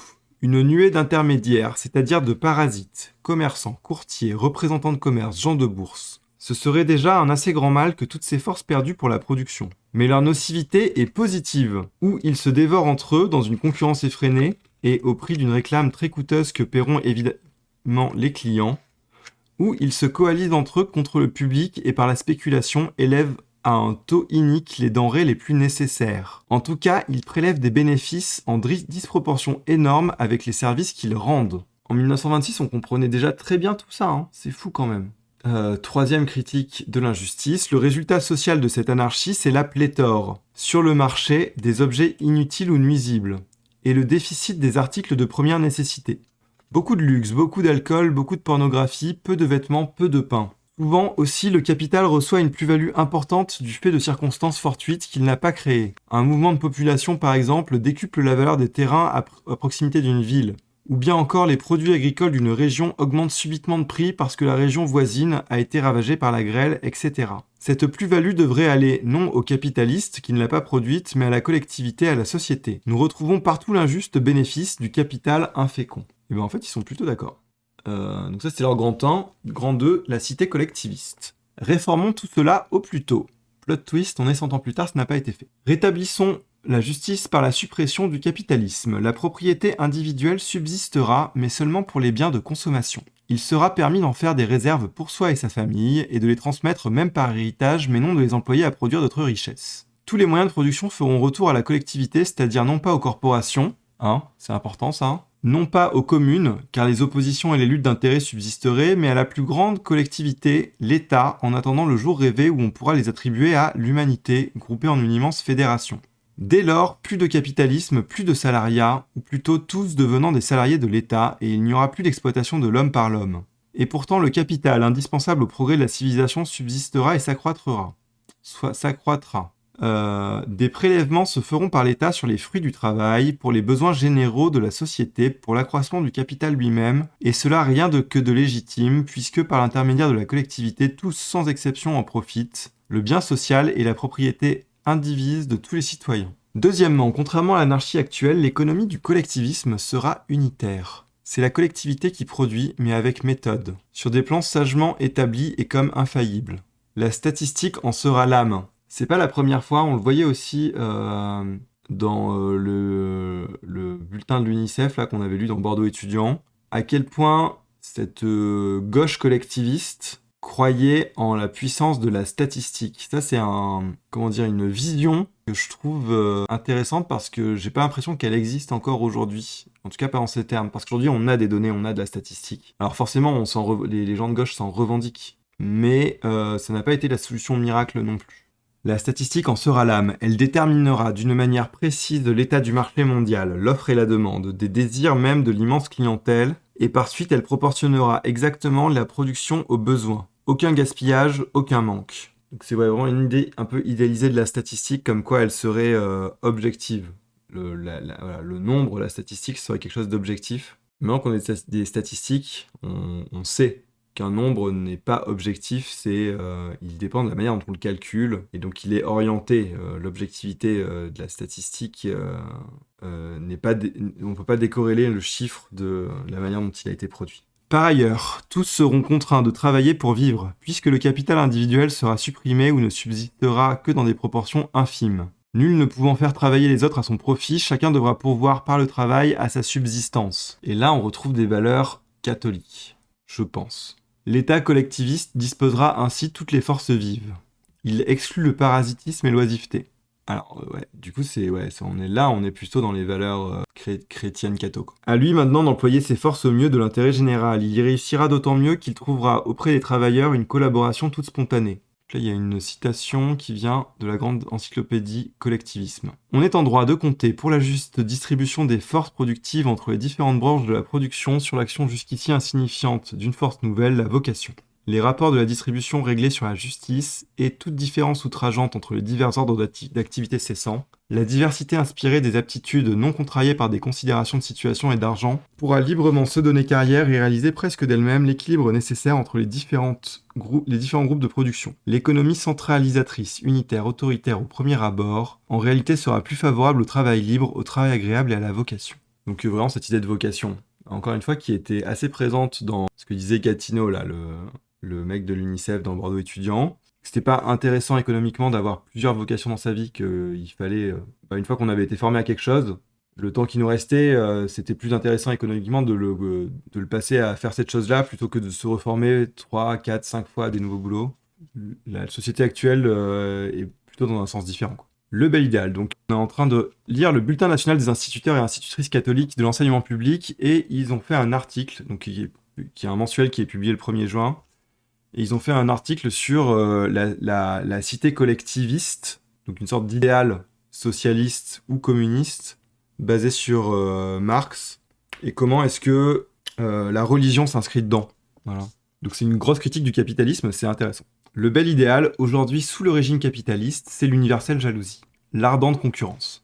Demain, à l'âge d'or du collectivisme, ce sera l'universelle charité et le désintéressement complet. Puisque l'on sera rétribué suivant la quantité du travail social fourni, plus de compétition d'intérêt, à chacun selon son labeur. Alors ça critique le capitalisme, mais c'est marrant parce que c'est quand même des cathos, et donc ils sont quand même dans ce truc de « ok, tout le monde devrait travailler », puisque les gens qui travaillent pas, ce sont les capitalistes.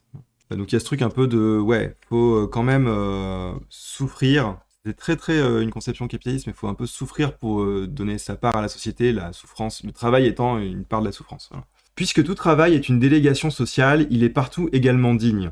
Le balayeur de rue n'aura rien à envier au président de la République collectiviste. Et ils ont une vision très frio aussi de ce truc un peu de tout le monde est fonctionnaire d'État dans la ville idéale. Donc le balayeur de rue ou le président de la République ou l'ingénieur data, qui n'est pas dans l'article, l'ingénieur data, ils sont tous fonctionnaires. D'ailleurs, les fonctions sociales peuvent être interverties au gré de l'autorité.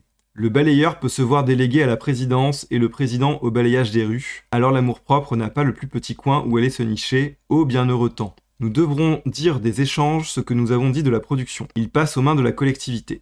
Plus d'intermédiaires inutiles. Il faisait une critique des intermédiaires, c'est-à-dire les banquiers, les commerçants, qui eux finalement prennent une marge sur le transport, les échanges de marchandises. Plus de monnaie, mais des bons de travail représentant la valeur du labeur fourni et échangeables contre des objets de consommation. 1 kilogramme de pain vaudra par exemple une demi-heure de travail, etc.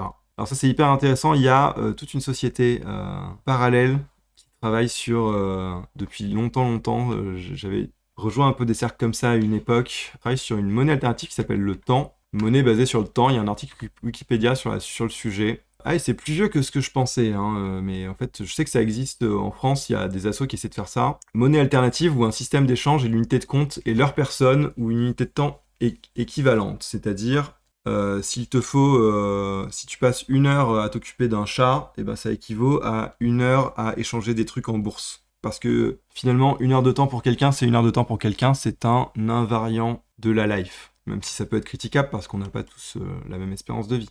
Bah ouais, en fait c'est ça, c'est de se dire, bon bah comme 1 heure vaut 1 heure, autant occuper 16 heures à faire les trucs que t'as envie de faire. Si ce que t'as envie de faire c'est t'occuper des chats. La critique c'est de se dire, ok, en fait si tu t'occupes, tout le monde passe son temps, c'est toujours la critique du surfeur, si tout le monde passe son temps à faire des trucs qui lui plaisent lui, est-ce qu'il y aura vraiment des gens pour faire les travaux nécessaires dont personne ne veut, qui sont refilés, je vous le donne entre mille, à l'immigration, généralement. Tous les phénomènes inhérents à l'emploi de l'argent comme moyen de transmission de valeur et de rémunération et constituant aux possesseurs des avantages parfois considérables disparaissent du coup. Le commerce disparaît en tant que branche d'industrie privée, son œuvre n'est plus qu'une branche du travail national figurant comme tout autre travail à titre de facteur particulier dans la création du produit. Plus de bénéfices, d'intérêts, de crédits, de fermage, de loyers, plus de bourse. Grande encyclopédie, page 942. Fini le règne du mercantisme et les lamentations des locataires et les spéculations financières et la tyrannie des grandes banques. Le veau d'or est à jamais abattu. Et ben voilà, hein. Donc ces idées-là on supprime le capitalisme, il y a 100 ans, elles étaient déjà là et elles ont pas trop changé quoi. Donc on n'a pas réussi. Grand 3, le procès du collectivisme. Alors maintenant, il va critiquer, ça y est, c'est le moment où les cathos, ils critiquent cette vision d'un monde idéal où tout le monde est ensemble, dans un grand état où tout le monde est fonctionnaire. Le collectivisme compose l'avenir au gré de ses rêves. Mais est-il autre chose qu'un beau roman au pays d'utopie? Petit 1 a-t-il raison dans ses critiques? Oui, en partie. Quand il dénonce l'état inorganique actuel du travail et les abus multiples dont tout le monde souffre, et spécialement les travailleurs. Il faudrait être bien aveugle pour ne pas les voir. Mais il se trompe quand il met tout le mal au compte du capitalisme. Ce pelé, ce galeux, est-il aussi injuste qu'on le dit? Ah, ça y est, ça se réveille. Tout bénéfice du capital est-il un vol au préjudice du salarié? Le capital a droit à une rémunération. Premièrement parce qu'il coopère au travail. Sans lui, pas d'industrie possible. Deuxièmement parce qu'il court très souvent des risques. Troisièmement parce qu'il cède un droit. Sur le produit de mon travail, en restreignant mes dépenses, j'ai prélevé des économies. Quoi? J'ai pas compris. Il cède un droit sur le produit de mon travail, en restreignant mes dépenses, j'ai prélevé des économies. Je vous les cède et vous procure ainsi un moyen de travail et de gain. N'est-il pas juste qu'il me revienne une part de ces fruits? Ah oui, d'accord. Donc il dit que le capitaliste, comme en fait sur les gains de son travail, il a fait des économies qu'il a investies, donc sur l'investissement, eux ils disent c'est normal que l'investissement, qu'il y ait un retour sur investissement. Voilà. Que le capitaliste soit tenu de travailler lui aussi fort bien, mais qu'il ne puisse réclamer un intérêt pour les épargnes engagées dans une entreprise fructueuse, c'est un déni de justice. C'est intéressant parce que l'Église spécifiquement a longtemps interdit l'usure, donc l'intérêt sur le prêt d'argent. Le collectivisme offre-t-il plus de garanties que le capitalisme? Dans les institutions humaines, l'absolue perfection n'existera jamais. Nous serons toujours réduits à choisir le moindre mal. Or le collectivisme aggraverait le mal, loin de le supprimer. Nous emprunterons beaucoup dans cette réfutation à l'ouvrage déjà cité de Jacob, Devoir, chapitre 10, le droit de propriété et le collectivisme. Le bien général serait moindre sous le collectivisme. L'unité rêvée est impossible, cette centralisation de tous les services de production et d'échange exigerait une force surhumaine d'intelligence, de conscience et de volonté. Eh ben, l'intelligence artificielle, let's go. Si l'on songe que l'administration générale de la société collective devra déterminer à l'aide de la statistique la somme des besoins sociaux, répartir les commandes entre les organes de production, régler le jeu des services de transport et de circulation, assurer l'envoi de l'immense variété des produits à l'innombrable armée de consommateurs, on imagine malaisément qu'elle ne succombera pas sous le poids de cette tâche effroyablement complexe. Comment pourra-t-elle, sans se tromper ou sans être trompée, suivre les variations des besoins, fixer pour chaque entreprise l'espèce et la quantité des produits à fournir, indiquer avec les tâches à faire le nombre de travailleurs que chacune occupera, désigner les outillages à remplacer et les techniques à modifier, commander les approvisionnements indispensables de matières premières, prévoir la somme des produits à demander ou à livrer à l'étranger, surveiller et contrôler les opérations diverses des fonctionnaires chargés de gérer les magasins locaux, calculer les salaires dus à chaque catégorie de travailleurs, prélever sur le produit total du travail national la part nécessaire à l'entretien de tous les services nationaux, etc. Ouais, on est dans un monde avant l'informatique, mais ça paraît possible avec l'informatique, ce truc. Petit b, les erreurs ne seraient pas seulement fatales, mais d'une portée incalculable, car elles intéresseraient l'ensemble de la nation et ne seraient pas compensées. Aujourd'hui, si un producteur fait défaut, le voisin supplée. Si l'unique producteur défaille, personne pour le remplacer. L'État nouveau pourrait, par le faux calcul d'un de ses bureaucrates, condamner toute une population à la famine. Et ça, c'est vrai. Moi, je suis assez d'accord avec cette critique. C'est pour ça que je suis pas pour l'État-nation. Petit c, l'énergie productive ne sera pas encouragée. Si toutes les fonctions sont également rétribuées, qui voudra de celles qui demandent plus de préparation, plus de soucis ou de responsabilités, ou qui sont naturellement moins honorables? Si la rétribution est inégale, toutes les compétitions d'intérêt surgissent de nouveau, et à leur suite les divisions sociales, les castes, les classes. Le gaspillage augmentera dans des proportions inouïes, témoin de nos industries d'État qui coûtent beaucoup plus cher et produisent beaucoup moins que les industries privées. Ok, donc ça vraiment critique de droite, de dire l'industrie d'État coûte beaucoup plus cher et produit beaucoup moins que les industries privées. Le bien collectif n'est à personne, chacun s'en désintéresse. Sans concurrence enfin, quel serait l'esprit d'initiative et de progrès? Aucune idée neuve ne se réalisera sans l'assentiment des administrateurs généraux de travail. Et quelles raisons ces administrateurs auront-ils de faire du bon accueil aux nouveautés? Ils seront les élus du suffrage universel, et l'on sait qu'en aucun pays la majorité n'aime à changer ses habitudes journalières, à modifier ses méthodes de travail. Toute transformation d'outillage et de technique exige des travailleurs un effort de réadaptation généralement pénible. Et c'est pourquoi l'on cite très peu de transformations industrielles que les ouvriers n'aient d'abord reçues avec hostilité ou défiance. Hyper intéressant. On cite très peu de transformations industrielles que les ouvriers n'aient d'abord reçues avec hostilité ou défiance. La résistance au changement, c'est toujours hyper d'actualité dans les boîtes. Les directeurs, pour conserver le pouvoir, seraient donc probablement amenés à se plier aux exigences de la routine et à se faire les complices de la commune inertie. Ouais, tu vois quand même que le paysage politique, c'était pas le même du tout. C'est sûr qu'ils ont pas les mêmes soucis. Les conditions du travailleur seront pires. Il sera moins riche, parce que la gérance socialiste, moins économe de personnel et moins productive, prélèvera nécessairement sur le travail un plus lourd tribut que la gérance capitaliste. Il faudra largement payer des armées nouvelles de fonctionnaires. Ok, bon, vous ne justifiez pas plus que ça cet argument. Hein. C'est juste de dire ça coûte plus cher à faire si c'est l'État que si c'est pas l'État. C'est pas un argument. Il sera moins libre. Actuellement, dit-on, le prolétaire est serf parce qu'il va vers des fins qu'il n'a pas voulues par des moyens qu'il n'a pas choisis. Mais le collectivisme ne lui infligera-t-il pas le même service, la même servitude, pardon. Au fond, les travailleurs ne cesseront d'être les manœuvres du système capitaliste que pour devenir ceux du système socialiste. Moi, je suis assez d'accord avec ça. Ni liberté d'élire leurs chefs immédiats qui leur seront imposés par le pouvoir central, ni liberté de choisir leurs tâches, car personne ne se trouverait une vocation pour les tâches pénibles ou déconsidérées, qu'il faut pourtant remplir. Ni liberté domiciliaire, car en abandonnant le poste désigné, on compromet l'équilibre nécessaire des fonctions. C'est limite en dissonant quand à la fois on critique le capitalisme et on prône le privé plutôt que le public. Ouais, en fait, ils font... On n'est pas encore arrivé à la conclusion de l'article. Je me demande quelle est la conclusion de l'article. Je pense que la conclusion de l'article, en fait, c'est plutôt ça.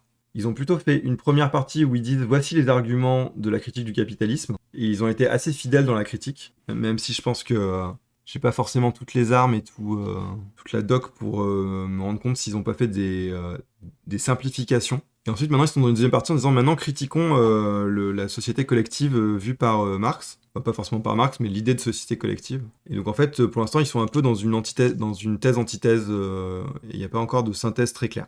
Ni liberté d'élire leurs chefs immédiats qui leur seront imposés par le pouvoir central, ni liberté de choisir leurs tâches car personne ne se trouverait une vocation pour les tâches pénibles ou déconsidérées qu'il faut pourtant remplir. Ni liberté domiciliaire car, en abandonnant le poste désigné, on compromet l'équilibre nécessaire des fonctions.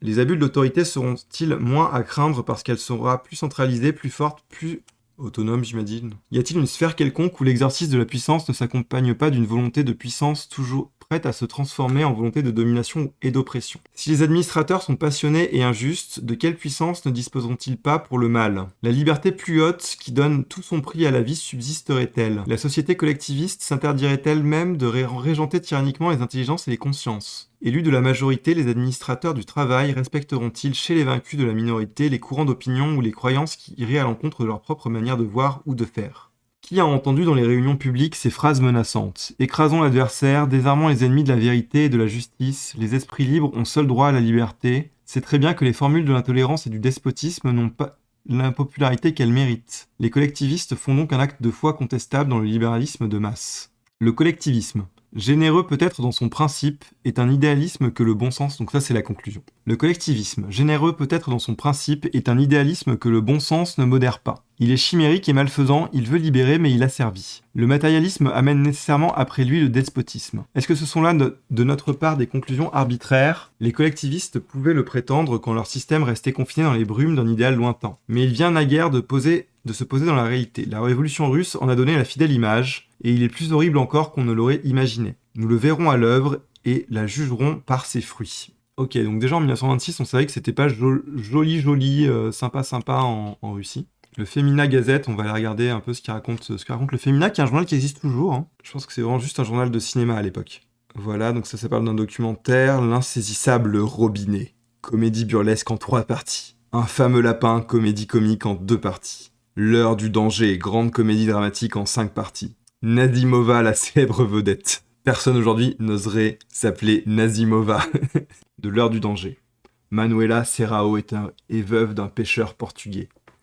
Elle tient un modeste magasin d'articles de pêche dans un petit port situé sur les côtes du Maine. Elle vit entourée de 2 bons amis, le shérif James Parker et Bernardo Costa, qui l'aiment tous 2 passionnément. Elle-même a beaucoup d'affection pour eux, mais plus que tout, et avant tout, elle aime Joël, son fils unique, son orgueil, sa vie. Joël est physiquement tout le portrait de son père, ce père qui était un modèle d'honneur, de travail et de probité. Et pour Manuela, la vie s'écoule ainsi, humblement, tranquillement. Elle n'a qu'une ambition, faire de son fils un honnête homme, qu'un désir, le rendre heureux. Oh mon Dieu, quoi. Le scénar, c'est vraiment Man Writing Woman, c'est ça? Lui aplanir les difficultés, écarter les pierres de son chemin et le garder tout près d'elle le plus longtemps possible jusqu'au jour où il épousera la petite Juana Lopez, la première élue de son cœur avec laquelle il s'est fiancé dernièrement. Hélas, ce rêve est trop beau. Quelque temps et après, en effet, arrive de New York Madame Smith et sa fille Betty, Dolores Smith. avant de connaître la fortune et la notoriété, vécut autrefois dans ce petit village où elle est toute heureuse de retrouver ses amis d'enfance. Sa fille est une jeune fille moderne, d'un chic suprême, vêtue avec élégance et avec indiscrétion. Mais non. Très libre d'allure, elle ne s'embarrasse pas beaucoup des préjugés sociaux et ne se contentant pas d'être de son siècle, elle le précède et en 4e vitesse. Elle trouve Joël à son goût et ne lui cache pas qu'un peu dégrossi, il ferait un amour de gentleman. Et Joël, naturellement, subit l'influence néfaste de la nouvelle venue. Il est attiré insensiblement mais sûrement vers cette créature au regard troublant. Il y a des sirènes au fond des prunelles comme au fond de la mer. Et l'appel des sirènes est dangereux. C'est un fait, Joël s'est laissé prendre au jeu de cette coquette. Il est définitivement conquis. Peu à peu, il délaisse sa pauvre maman, abandonne sa petite fiancée, fuit les conseils d'amis dévoués et beaucoup plus âgés que... Voilà, la suite est fin, au verso. Ah là là là là là, il y a une raison pour laquelle cette pièce n'est pas restée dans les annales. C'est une grande comédie dramatique en 5 actes. Hein.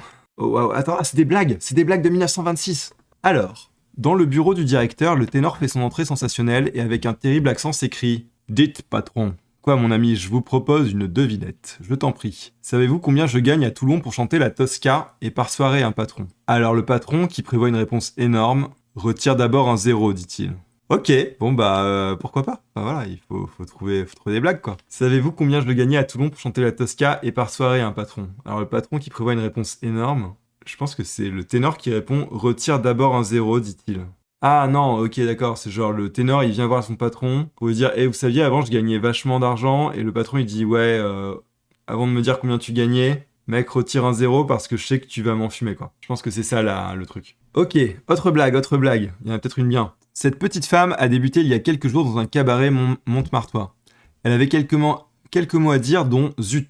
Quand elle dut donner cette réplique, elle s'arrêta. « Eh bien, lui dit l'auteur, j'aimerais mieux autre chose. » « Comment autre chose? Oui, j'aimerais mieux dire, là, un mot énergique au soir d'une bataille, mais trop grossier dans la conversation. » Ah, je pense qu'elle voulait dire genre putain, quoi. Et pourquoi voulez-vous dire ça plutôt que zut? Parce que zut, ça ne vous impose pas assez. Et ouais, comme quoi, l'humour, ça a du mal à traverser peut-être...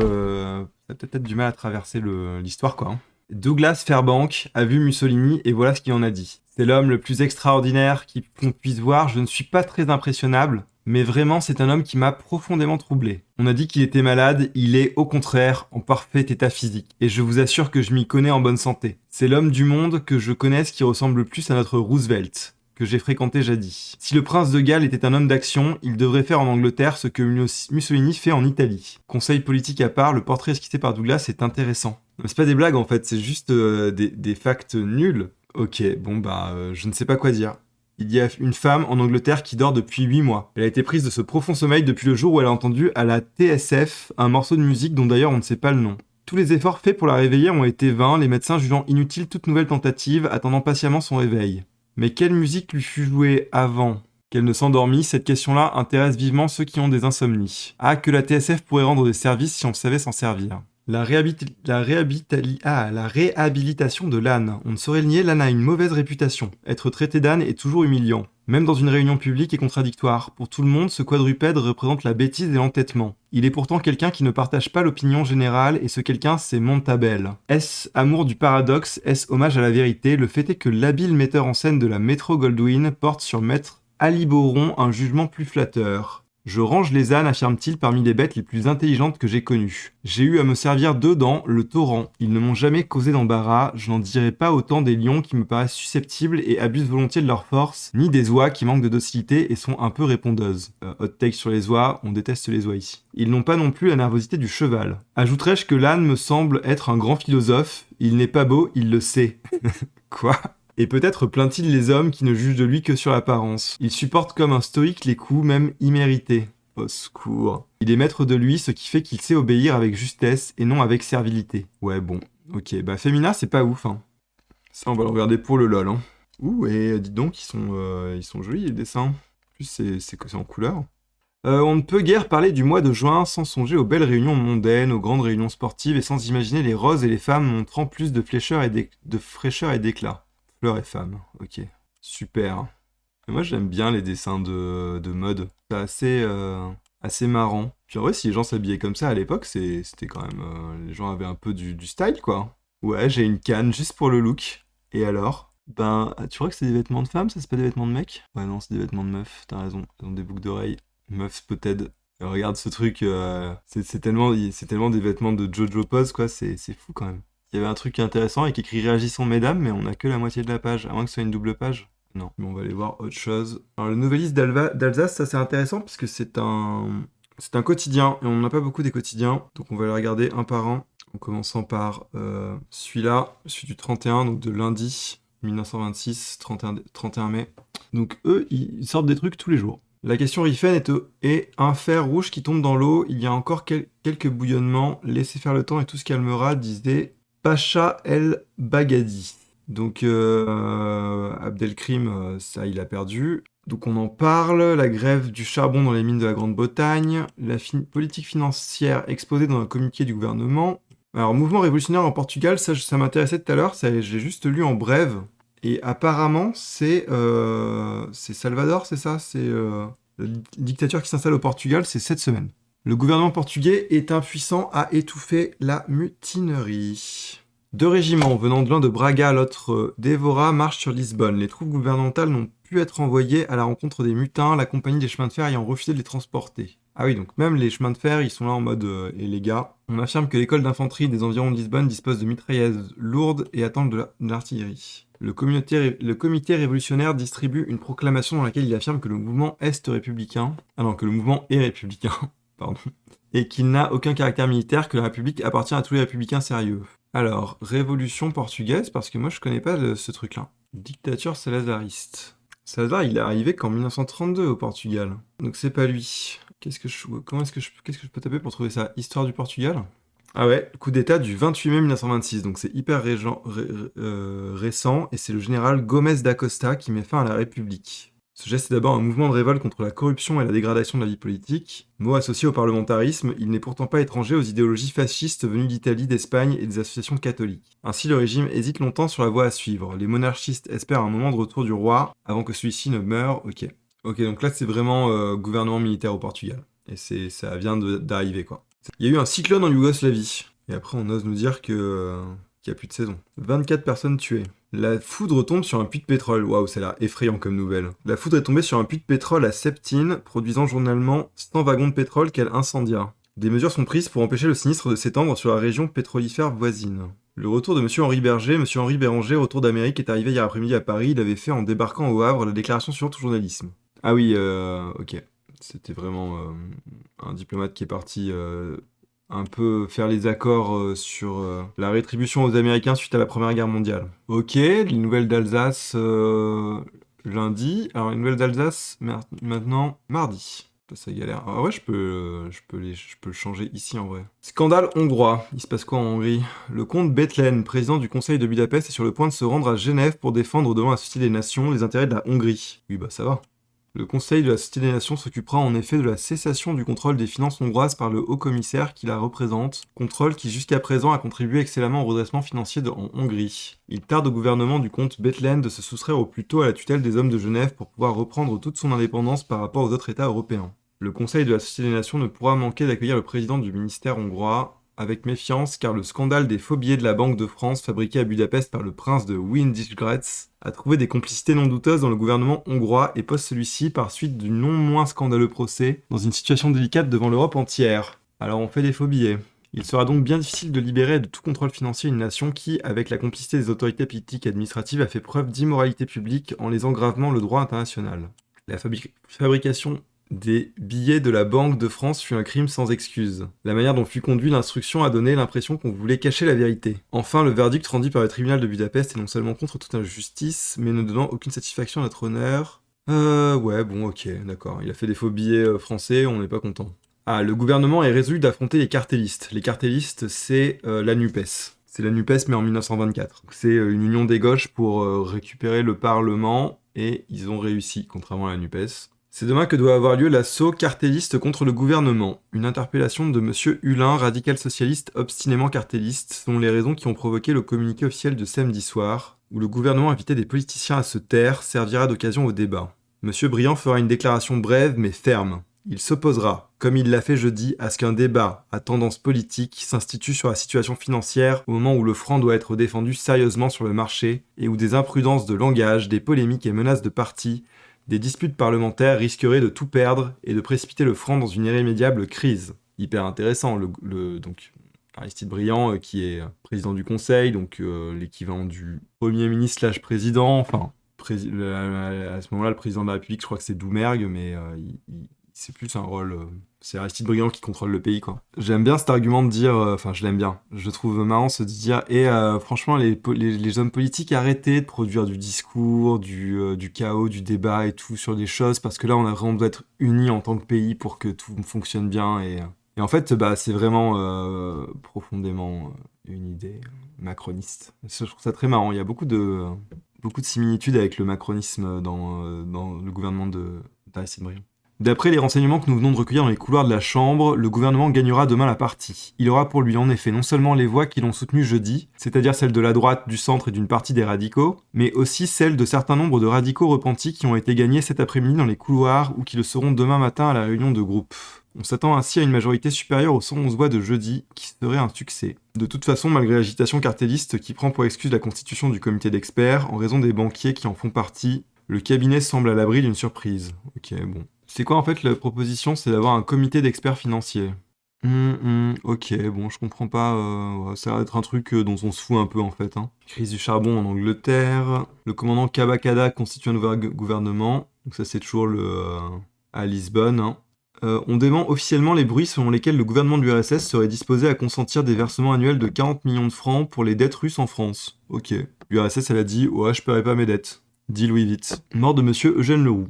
Qu'a-t-on le 2 Le désarmement. Donc effectivement, il y a toute une commission à Genève à la Société des Nations sur le désarmement des pays. Une forte majorité approuve l'œuvre du gouvernement, donc c'est bien ce qu'on a vu. Les radicaux et radicaux-socialistes sont désemparés, le gouvernement a son rôle et le Parlement a le sien, dit M. Briand dans son discours. La composition du comité d'experts financiers, donc c'est de ça dont il était question, c'était de faire un conseil... d'experts financiers qui va probablement avoir le droit de faire des trucs. Le refus de Pilsudski. Donc Pilsudski c'est... excusez-moi, je suis en train de dire autre chose. Donc Pilsudski c'est un militaire... c'est un militaire polonais, il a été élu... c'est un maréchal, il a été élu par le pays pour la République de Pologne. Et il a dit ouais, non, flemme d'être président, et du coup, c'est le mec qui est arrivé deuxième qui a été élu. Le gouvernement suivra une politique d'union nationale. La situation financière nécessite l'apaisement entre les partis politiques. Monsieur Raoul Perret pariera devant la commission du budget de la Chambre. Alors voilà, donc c'est pareil, donc c'est toujours tout le jour, les cartélistes, le front bas, le nez long et l'œil sournois ont rôdé dans les couloirs suant l'intrigue et la peur. C'est que les hommes du 11 mai assistent à l'effondrement de leur politique et de leur puissance. Une nouvelle majorité qui ressemble comme une sœur à celle de la précédente législature, mais qui est plus nationale que politique, vient de s'affirmer pour sauver la situation du franc qui menaçait, avec le cartel, de devenir catastrophique. Des nécessités impérieuses ont amené le gouvernement à solliciter le concours des forces financières et économiques du pays. Cela a nécessité des garanties politiques qu'il a bien fallu accorder, et ainsi le gouvernement a dû prendre une position nette pour une politique de confiance, de protection de l'épargne et d'apaisement qui a produit le revirement de la majorité. Il a fallu à M. Briand un certain effort pour se séparer de ses amis de la gauche, il a fallu que la politique du 11 mai soit apparue comme une politique de faillite pour permettre à son ministre des Finances de dire que l'on serait obligé de prendre le contre-pied de ce qui avait été fait jusqu'ici. Et écoutez, on verra si dans les prochaines semaines si ça a servi à quelque chose ou pas. La situation financière nécessite désormais une politique de faits et non plus de mots. Ça, c'est une phrase qui ne veut rien dire. Elle nécessite aussi une politique générale d'apaisement. La majorité nationale qui s'est affirmée hier attendra le gouvernement à ses actes. Ajoutons que c'est demain après-midi que M. Raoul Perret, ministre des Finances, se rendra devant la commission du budget de la Chambre pour répondre au questionnaire qui lui a adressé cette commission. Le ministère des Finances fera vraisemblablement un exposé sur les événements de ces temps derniers, négociations entre Henri Béranger et la Commission américaine des dettes, qui a abouti à l'accord de Washington pour parler de Londres entre le gouvernement français et M. Winston Churchill, négociations entre les représentants de la Banque de France et les experts de la Banque d'Angleterre, problèmes de change, etc. Le sénateur de la Corrèze formule néanmoins diverses réserves, il ne fait aucun doute que la Haute Assemblée suivra sa commission en l'occurrence. Quoi qu'il en soit, on s'attend à un grand débat. J'espère qu'on va avoir notre grand débat demain. On était quel jour? Je sais plus, je crois qu'on était le 3. Discussion sur l'accord de Locarno devant le Sénat, M. Briand soutient la thèse de la paix, des bonnes intentions et puis... Occupation de la Chambre, les jalousies coloniales de l'Angleterre... Ah, la réforme électorale, ça m'intéresse. C'est quoi la réforme électorale? Bon, ce nouvelliste d'Alsace, il est intéressant. Il parle vraiment que de politique nationale quasiment. Il parle pas du tout de l'Alsace. À la commission du suffrage universel, le ministre de l'Intérieur a indiqué qu'il désirerait que la Chambre soit à même le plus tôt possible de se prononcer sur le fond de la réforme électorale, sur le projet du gouvernement ou contre-projet proportionnel qui lui sera proposé. Répondant à des questions de plusieurs membres de la commission, le ministre a déclaré qu'il ne déposera le projet sénatorial, mais le projet qui a été élaboré par son prédécesseur, M. Chotan. En ce qui concerne la péréquation, il a dit qu'il examinera les modalités sans toutefois les considérer comme impératives et mathématiques. M. Jean Durand a ajouté qu'il y avait un intérêt pour tous qu'une décision rapide, en particulier avec la période des élections sénatoriales, intervienne. Mais est-ce qu'il voulait vraiment une proportionnelle? Après le départ du ministre, la commission a été appelée à se prononcer sur la question de savoir si elle déciderait à prendre pour base le rapport devant la Chambre du projet gouvernemental. Par 22 voix contre 13, on a repoussé cette solution et par 19 voix contre 17, dans un deuxième vote, la Commission a décidé de prendre pour base un projet proportionnaliste. Elle désignera définitivement le rapporteur dans une nouvelle séance. Pékin. Des bandits chinois enlèvent un employé anglais d'une entreprise pétrolifère près de Taiping. Les troupes poursuivent les bandits. Ça, c'est de l'histoire, ça. Il y a quand même des petits trucs sur l'Alsace. Une délégation de mécaniciens et de chauffeurs chez Monsieur de Monzy. Monsieur de Monzy, ministre des Travaux publics, a reçu ce matin une délégation de la Fédération générale des mécaniciens et chauffeurs qui a entretenu des anomalies résultant de l'application du roulement des services de machines, de la loi de 8 heures, des visites médicales, de l'augmentation des salaires et de la réintégration des révoqués. Monsieur de Monzy a promis tout son appui pour faire aboutir ses revendications. Ouais, ok. Et le dernier de la semaine, je suis pas allé voir les autres pages, je me souviens même pas s'il y a des mots fléchés. L'accord de Locarno voté 274 voix contre 6. Le bon marché est toujours cher. Ah oui, ça c'était vraiment, c'est la phrase de Coco Chanel, ça, non? Je suis trop pauvre pour acheter bon marché. Ah ouais, il y a une chronique locale et régionale. Donc là, on a Colmar, Strasbourg, Mulhouse, la vallée de la Bruche, le centenaire de la société industrielle de Mulhouse. Et dites donc, c'est que la page de la jeune fille. J'étais pas prêt pour l'apparition de cette page. Moi, je vais quand même aller voir ce qu'il y a dedans. Encore, on trouve ces fameux dessins de meufs sapées. Parce que c'est ça qui intéresse les femmes. C'est petite causerie. Les caractéristiques de la famille française, 6 et fin. Variété, les marbrures, robe légère pour les beaux jours, le carnet d'Henriette, l'album, enseignement ménager. Les fourrures, les bizarres exigences de la mode nous obligent, le croyez-vous, à supporter sous un soleil ardent des fourrures que nos grands-mères plus avisées et indépendantes réservaient pour les jours sombres. Et cependant, voici l'époque de resserrer bon nombre de ces manteaux, écharpes, etc., dont nul de vous ne peut ignorer le prix. Leur nettoyage méticuleux dépend de leur conservation. Sur ce sujet, F vous apporte aujourd'hui quelques méthodes et conseils, fruits de l'expérience. Elle y ajoutera pour le nettoyage des peaux et des cuirs, ces recettes qui trouveront assez bien leur rang à cette page de nos causeries. Peut-être qu'elle va dire qu'il faut utiliser du bicarbonate de soude. Tout d'abord, battez la fourrure sur une baguette avec une baguette flexible, et tapez-la sur une table et brossez minutieusement, puis regardez avec une grande attention si des œufs de mythe n'auraient pas échappé au brossage. Et dans ce cas, poursuivez-le jusqu'à parfaite disparition. Si vous trouvez des taches de graisse, enlevez-les à la benzine, lavez-les à l'eau pure et faites sécher. On utilise encore la benzine, ma mère utilisait ça avant. Ouais, non, je pense qu'on s'en sert plus trop. On s'en sert plus trop, notamment peut-être à cause de ce pictogramme qui dit « danger pour homme ». Ok, bah les fourrures donc, mettez du pétrole dessus. Vous galérez à les nettoyer, franchement mettez du pétrole, brûlez-les et abat le patriarcat, hein. Ah ouais, après l'écureuil, la zibeline, le chinchilla se nettoie avec de la poudre de croûte de pain rassis propre, chauffée dans une casserole en remuant toujours pour l'empêcher de brûler, on secoue et on brosse. Ok. Ah, anecdote. La curiosité punit.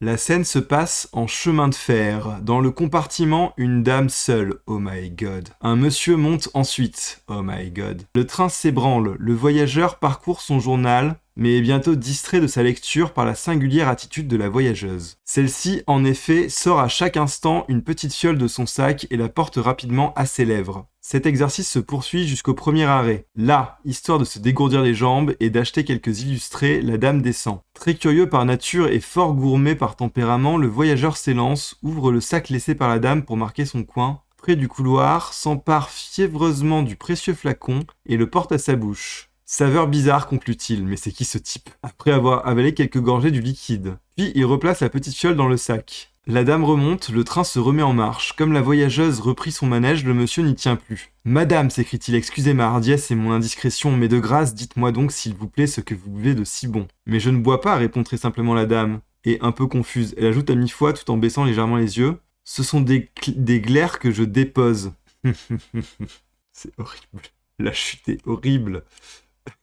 Ah, Burke. Ah, je suis pas content d'avoir dit ça. Ok, on va lire des bons mots. Bon mot, c'est donc, ça veut dire blague, quoi, ou en tout cas, une répartie qui claque. Un client demande par téléphone le numéro d'une maison de commerce importante. Allô, c'est vous, monsieur Gabriel? C'est le nom du premier employé de la maison. Non, lui répond-on. Veuillez me donner celui qui le remplace. Le deuxième employé, c'est moi, son coadjureur, monsieur. C'est quoi un coadjureur? Ok, ouais, donc c'est vraiment juste un mec, c'est un prêtre, quoi. Enfin, c'est un sous-prêtre, ok. Pourquoi je comprends pas du tout l'humour de 1926? Bon, après, c'est pas très grave, j'ai de la chance, je vis pas en 1926, mais je comprends pas du tout les blagues, quoi. Lily n'a qu'une fois rencontré une amie de sa mère. Elle l'a reconnue et saluée l'autre jour en faisant sa promenade avec Miss. Quelques jours après, l'amie vient en visite et félicite la maman d'avoir une fillette aussi physionomiste. On fait appeler l'enfant, on lui répète le compliment et Madame de R lui dit « À quoi m'as-tu reconnu Lily ?»« À votre gros nez, madame. » Je l'ai comprise. Je l'ai comprise. Et elle est super. Ah là. Ok, on va passer à la suivante. Eh bien, baron, avez-vous fait impression sur la dame de vos pensées? Oh, excellence, à peine m'a-t-elle eu aperçu qu'elle a ri aux éclats, tant ça lui faisait plaisir. Donc elle se fout juste de sa gueule. Ah, attends, recette de cuisine, ça m'intéresse. Pain de gêne pour le thé. Éplucher, hacher, piler 125 g d'amandes. Travailler ces amandes avec 125 g de sucre en poudre et 2 œufs entiers. On ajoute alors 50 g de beurre fondu, une cuillère à café de kirsch et 60 g de farine. Mettre cuillerée par cuillerée, ok. Bien battre le mélange, beurrer une tourtière garnie de papier beurre, y verser la pâte et cuire à feu doux pendant 30 minutes. Faire fondre 35 g de goémon. Non mais ça peut pas être exact. Ah ouais, bah ça doit être ça, hein. Ok, ça, on cuisine avec du varech à l'époque. Ok. Dans un peu d'eau froide, faire bouillir un demi-litre de lait, le sucre, y ajouter le goémon fondu. Ah ouais, le goémon est une sorte d'algue qu'on trouve chez les pharmaciens. Ok. Ah, nouveau concept. On va devenir influenceur lifestyle 1926. Le retour à une époque où on savait vivre. Alors, donc ça, c'est la page marché et cours. La fiancée de Josette, c'est un feuilleton par Paul Junca. Ah ouais, il a quand même une page Wikipédia. Il a écrit des petits trucs. Ah, oh, et c'est une femme. Intéressant. C'est une femme qui a pris un pseudonyme pour écrire parce que, 1926, quoi. Paul Junca ou Jean de Montéas, mais en fait elle a écrit des trucs. Le fiancé de Josette, donc. Alexandrine Fort-Paumé. C'est drôle comme nom, Fort-Paumé. Alexandrine Fort-Paumé. Ah ouais, non, c'est vraiment pas sous le truc Paul Junca qu'elle a été trouvée. Sunlight, le premier savon. Bah non. Bah clairement pas le premier savon du monde, c'est faux. Ah, ça fait... Voilà, là, on se sent bien en 1926. Toutes les maladies dont souffre la femme proviennent de la mauvaise circulation du sang. Quand le sang circule bien, tout va bien, et quand le sang circule mal, tout va mal.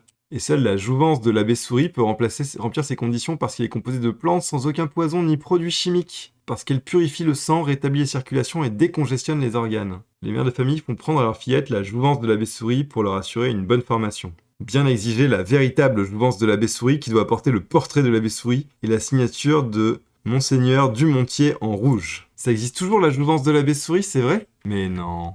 Est-ce que c'est toujours avec le portrait de l'abbé Souris et la signature de Monseigneur Dumontier en rouge? Ah mais oui, ça existe toujours. Jouvence de l'abbé Souris pour les sensations de jambes lourdes. Ah ouais. Il y a toujours le portrait du mec. Ah, et là on retrouve la pub que je viens de dire. Publicité de 1927. Pharmacie Dumontier. Boulanger, la levure qu'il vous faut, puissante, régulière, rapide et de conservation parfaite, c'est la Fala, fabrique alsacienne de levure et alcool. Compas et instruments de précision. C'est quand la dernière fois que vous avez vu une pub pour des compas? Assurez votre argent contre le vol et faites-le fructifier en le plaçant à la Banque Fédérative Strasbourg-Mulhouse. Caisse d'épargne et des prêts. Ok, c'est la dernière page. Il n'y a donc pas de mots fléchés, je suis très déçu. Ça c'est toujours une nouvelle liste d'Alsace. La toque blanche, c'est quoi le sujet de la toque blanche? Je me souviens que quand j'avais commencé à étudier le truc, il y avait une toque blanche sur Toulouse, c'était intéressant. Ah mais ils aiment bien parler des syndicats nationaux, hein. C'est vraiment la création, c'est vraiment l'époque de la création des syndicats quand même. Les nouvelles que nous recevons journellement nous encouragent dans notre action. J'aime bien l'adjectif journellement qu'ils utilisent beaucoup, qu'on n'utilise plus du tout.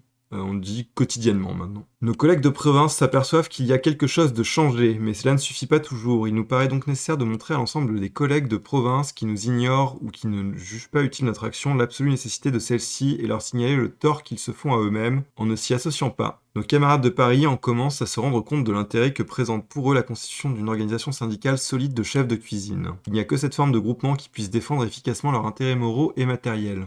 Nous rappelons que le syndicat des chefs de cuisine n'est pas un organisme parisien, un groupement particulariste ou une sorte d'association de camarades de la même région qui se réunissent pour leur seul intérêt de clocher ou pour leur plaisir. L'association syndicale qui a été créée en 1925, qui succédait à une association amicale, est un syndicat national. Nous ne voulons pas dire par là que le syndicat peut et doit grouper tous les chefs de cuisine exerçant la profession dans le cadre des divisions, blablabla. Blablabla, blablabla. Bon, bah d'accord. Nous avons le plaisir d'annoncer à nos abonnés et lecteurs sans filistes que le 8 juin, JMA Martin fera à l'occasion du cinquantenaire de Georges Sand une causerie devant le micro du poste à l'école supérieure des PTT. La causerie aura lieu à 21h précise. Sans filistes, réglez vos appareils sur la longueur d'onde des postes des PTT 458 mètres. Trop marrant. Les sans filistes, donc les gens qui écoutent la radio en fait, à propos des asperges vertes et des asperges blanches. Des goûts et des couleurs, il ne faut discuter du proverbe, c'est vrai en général, cependant pour quelqu'un qui raisonne, les goûts dans l'alimentation sont parfois une affaire de réclame ou d'originalité. On se peut à répéter qu'une chose est meilleure qu'une autre parce qu'une personne scientifique l'aura dit ou parce que la mode y réfléchit le veut ainsi. Il y aura toujours beaucoup de consommateurs mais peu de connaisseurs. C'est ainsi que bien des personnes s'accordent à dire que les asperges violettes ou les asperges blanches sont bien supérieures aux asperges vertes. Et c'est aussi un peu mon avis. Même si, ça va. Les gens désintéressés et indépendants diront le contraire. Depuis longtemps, cette question est en discussion. Et si l'on s'obstine à toujours préférer l'asperge blanche à bout violet, pourquoi ? Parce que le cultivateur la trouve plus avantageuse pour l'écoulement et que le commerce l'achète plus facilement parce que certains peuples, comme les Anglais et surtout les Allemands, ne veulent que la blanche, et que la blanche est plus décorative sur la table des restaurants et des hôtels particuliers que la verte. Ah, je suis pas d'accord, je trouve la verte plus jolie. Bon, voilà, en tout cas, ça se passe vraiment les vraies questions sur la toque. Hein.